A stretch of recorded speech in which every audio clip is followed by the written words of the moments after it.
When Romania joined the Allies in the war 8 weeks ago, Germany halted all offensive actions on all fronts until they had dealt with Romania. The might of the four Central Powers had descended on Romania under German leadership, and things looked grim. But you know what? This week, Romania stops the Germans.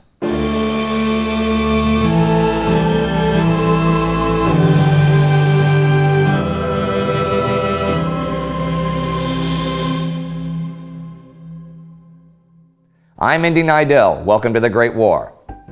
Last week saw the beginning and end of the 8th Battle of the Isonzo River, with high Italian casualties for little gain. The Romanians were being pushed back in both Transylvania and Dobrogea, and repeated British and French attacks at the Somme failed to gain ground, though British Commander-in-Chief Sir Douglas Haig vowed to continue the offensive all winter if necessary. Here's what came next.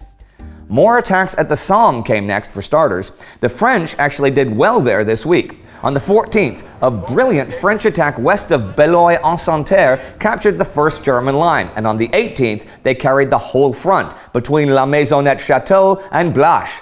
As for the British, they attacked on the 18th, and it was, like their attacks on the 7th and the 12th, a complete failure. The artillery bombardment had missed the German defenses, and their artillery and machine guns were still intact and active. And according to the official British war history, these were the conditions at the Somme.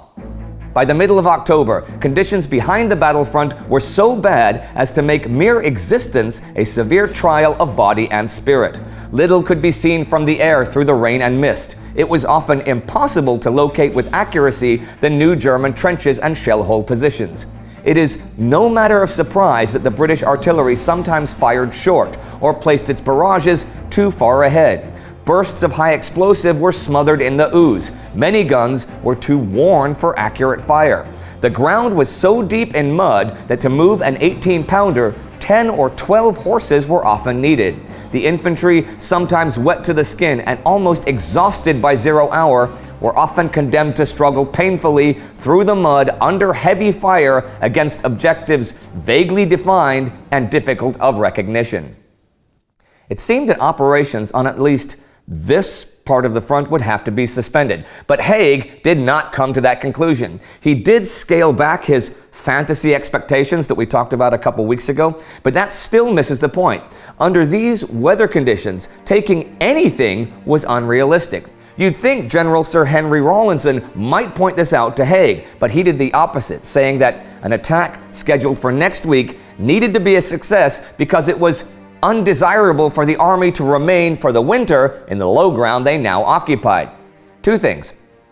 Maybe, just maybe, the failures of the 4th Army on the 7th, 12th, and 18th of October suggest that they lacked the power to improve their position. And also, maybe the time to think about their position was a month ago when the army had plowed ahead from the ridge to the low ground.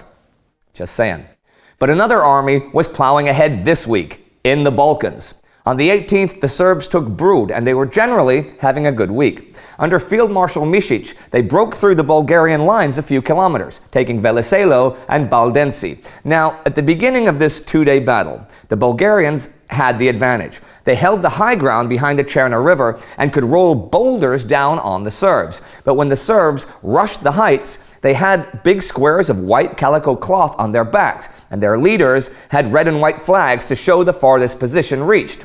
So the Serbian artillery avoided shelling them, and when they'd rush up one crest, the artillery would simply pound the next one ahead until eventually all of the crests were covered with little fluttering red and white flags. There was also fighting in the mountains further to the north. German General Erich von Falkenhayn had been making headway against the Romanians in the mountain passes, but he was having some real trouble this week. On the 15th and 16th, there was desperate fighting in the Oituz and Vulcan passes, particularly near the railroad terminus at Campulum. On the 17th, Falkenhayn managed to squeeze through the Ghiamesh Pass and reach Agash, 10 kilometers within Romanian territory. On the 18th, however, the Romanians won the day at both the Ghiamesh Pass and Agash, and Falkenhayn and the German army had been stopped. The story of the Great War says, there seems to be no doubt that had the Romanians been able to devote all their forces and resources to the defense of the Hungarian frontier, they would probably have been able to hold back Falkenhayn's forces. But Mackensen had forced them to split their strength. And so the out-equipped and outgunned Romanians held the Germans back in the mountains for the moment. But further south, on the 19th, General August von Mackensen began a new offensive in Dobrogea. Yet another offensive was about to get going over in France. The French were preparing for the counterstroke at Verdun that was to try to retake Fort Douaumont. They wouldn't attack until they had local superiority. 3 divisions in the front, 3 to follow, and 2 in reserve. General Philippe Pétain brought in guns from the whole front, 650 in all, including 2 400mm Schneider-Clouseau railway guns. Ammunition arrived all through September and early October, 15,000 tons of shells. General Robert Nivelle's task was to organize the creeping barrage. The infantry would move forward 100 meters in 4 minutes, which was 70 behind the field guns and 150 behind the heavy guns. Now, success depended upon precise communications between infantry and artillery. So Nivelle laid telephone wire in trenches 6 feet deep that was virtually immune to shell fire. It was an enormous task. The infantry preparations were no less gargantuan. At Stanville, a replica of the battlefield, including a full-scale Fort Douaumont, was laid out and units rehearsed until they knew it blindfolded. They also brought in the engineer who had organized freshwater supplies when the Panama Canal was being dug, and he set up a system of transportable canvas pipes to bring water to the fort once taken. They were not going to repeat the failure at Fort Vaux, which was lost for lack of water. There was a mood of great optimism. The German camp was the opposite. They knew they were about to be attacked. They knew that High Command was waiting for a good psychological moment to leave the forward positions at Verdun. The men were exhausted, some having been there since February without relief.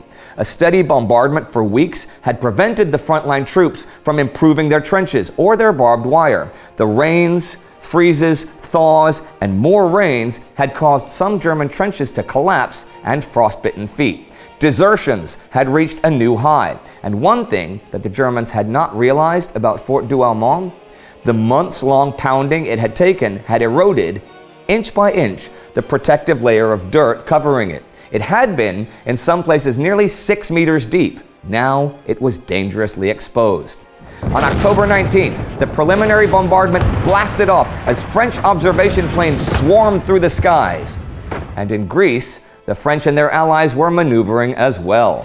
They demanded and got the Piraeus-Larissa Railroad.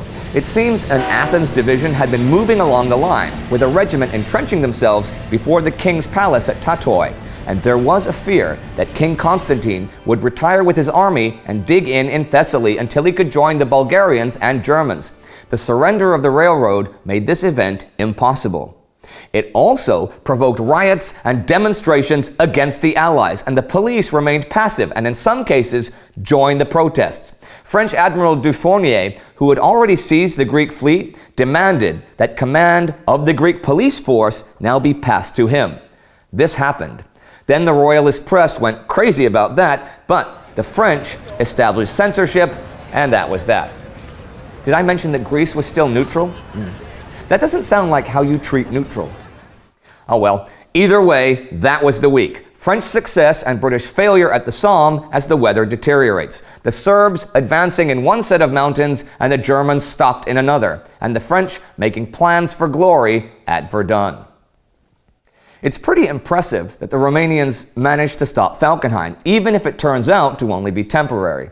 They were short on wheeled vehicles and machine guns, and many of their soldiers had only single-shot black powder rifles, but stop them they did. But Romania was fighting on 2 fronts against 4 nations, and though they could count on a bit of Russian help, none of the other allies could send troops, and Romania could not possibly hold out forever alone. And tens of thousands of young Romanian men would die. But that's nothing new. That's just the same old ho-hum day-to-day of modern war. If you want to learn more about Romania and how they joined the war, you can check out our Romania special right here. Our Patreon supporter of the week is Christian Peralta. Please support us on Patreon, since every dollar does really count. Even just $1 a month really helps make this show better and better. You can also support us by buying our official merchandise, like the legendary Fosh U poster. See you next time.